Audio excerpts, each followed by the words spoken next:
Change school districts and how they operate as a business, but we also need to change school districts and make them understand that No Child Left Behind, a Bush program that was pushed through from the federal level, is causing us tons of money, millions of dollars every year, millions. And it is dumbing down our education. It is pigeonholing kids to learn to a test. It is putting kids into VOTEC that can't graduate from the regular classes unnecessarily, so they try to hide them in VOTEC, which dumbs down our workforce, dumbs down our children that are going in and trying to learn a trade and be productive. We need to really have ingenuity in how we're going to do this. We need to teach the entrepreneurial spirit to our children from K through 12 and beyond. We need to take those hopes, those dreams, and those goals and build on them. We need to find investors. We need to find grant money. We need to help them start up their own companies here. Well, they'll have a total loyalty to our area, and we will have the workforce by helping educate the kids. And then, thank you. Thank you, Dr. Bompiani. You have a minute for further comments. Right. I agree with the VOTEC. That was what I was alluding to in my first answer. We need to make sure that our kids, that our schools use the VOTEC for what it's supposed to be, and that is to train our students to get out in the world and get a job. And I agree with that. Okay, thank you. For radio listeners who might be just tuning in, let me say that this is the AARP Candidates Forum at Mountain View Inn this morning. Our candidates are Commissioner Kim Ward and Tony Bompiani, running for the 39th Pennsylvania Senate District. And the next question goes to Dr. Bompiani. And it concerns mass transportation. This issue seems to affect seniors disproportionately. How important among the various issues that you're concerned with is the lack of adequate mass transportation in Westmoreland County? The lack of adequate mass transportation in Pennsylvania, and maybe even in the country. You know, I've heard it told, and there was a book written about the greatest generation ever, and the greatest generation, many of you are a part of that. Our generation's not getting good marks. I can remember back when I was a child, and the streetcars that were running. I can remember the buses that were running. I can remember the trains that we had, and the passenger trains. And you could get a streetcar in one end of the little town of Youngwood, and for a penny, take it up to the grocery store on the other end, and then ride it back again. Let it go. We lost it. We even lost the rail lines that were there. And those were electric, too. Mass transportation is going to be very, very high on my topic, and very, very high on the topic of discussion. I'd like to tell you I have a plan to implement and bring it in, but it's going to be a very costly situation. So therefore, no candidate can say we need to do this, this, and this. But we do need to understand that these gasoline prices that are rising so high, the availability to get even into Pittsburgh.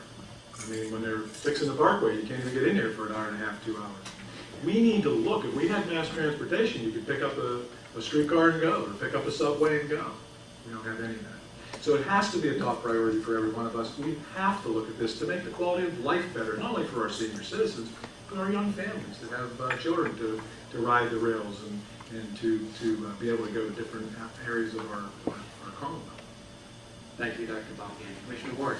Yes, part of the issue with mass transit is the way things sit now with the funding. Our gas taxes all get put into the transportation budget, and a very big chunk of that transportation budget is taken out and sent to Philadelphia and sent to Pittsburgh for their mass transit. A huge chunk of it, and only 6% of that chunk, about 6%, is spread out through the whole rest of the entire state. So I think that needs to stop. We need to stop helping and subsidizing the mass transit in those big cities and realize that we all would like to have more buses. The county just put 4 more bus lines into Pittsburgh this year with the gas prices. But you know, at the end of the day, when the gas prices go back down, my bet is that folks start driving their cars again, and the demand for buses and mass transit goes down a little. Okay, thank you. Dr. Bompiani, you have a minute to respond. Although I would agree that the allocation is different for different parts of the state, I still contend that all parts of the state are having problems with mass transit. It's something we need to look to. If we think we can take and allocate those funds from the gasoline tax and make it better the whole way across the state just by reallocation, it's wrong. It is a shell game that I'm speaking to. They put the monies where they don't necessarily or shouldn't necessarily be. We need other things fixed with our infrastructure as well, the roads and bridges that gas tax should be working with more as well. So it has to be a restructuring. We have to look at something totally new to try and get mass transit working the way it should for all of us. Okay, thank you. Most of our questions are supplied by the audience here this morning. Some of them are coming from the AARP voter guide, and this next one is one of those questions.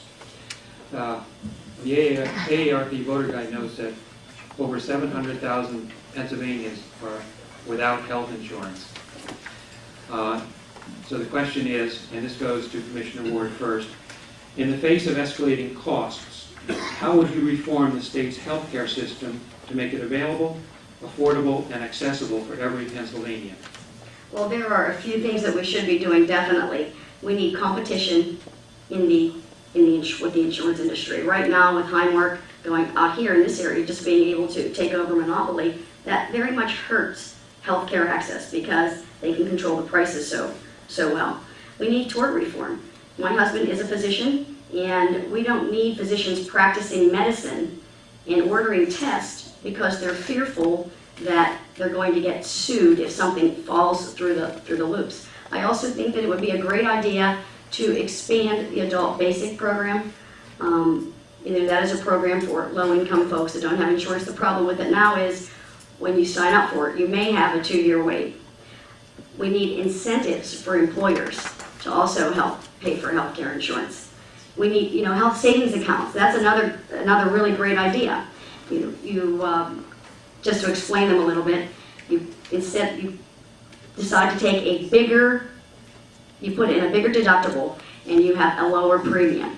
So if you can do that and you can entice employers to join you with that, that would lower premiums. And if you don't use those health savings accounts, over a few years you get to, keep that money in that pot, and it is a choice. So there are a lot of different remedies that we can use. It's a very, very complicated issue. It's not a one-solution issue.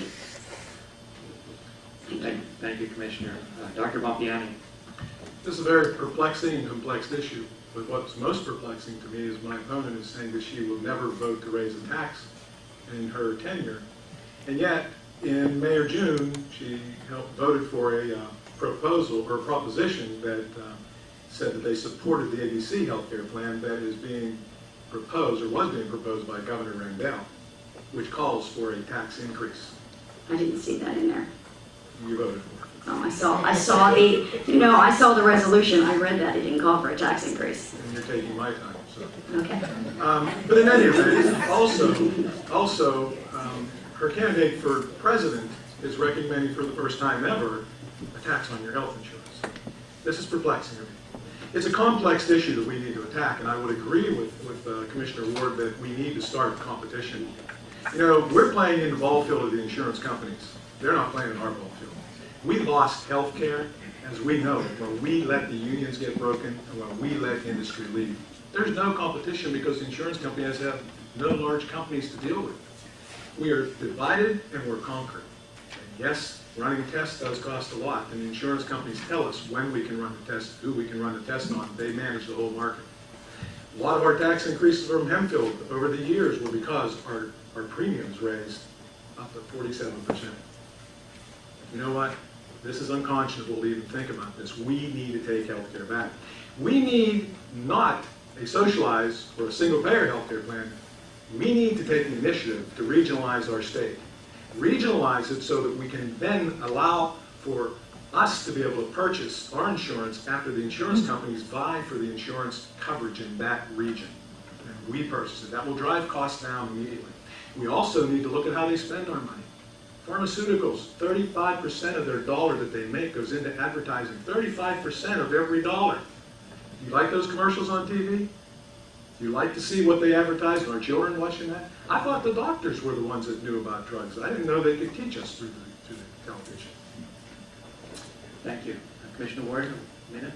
I'm just going to say that I would not ever support any government-run healthcare program.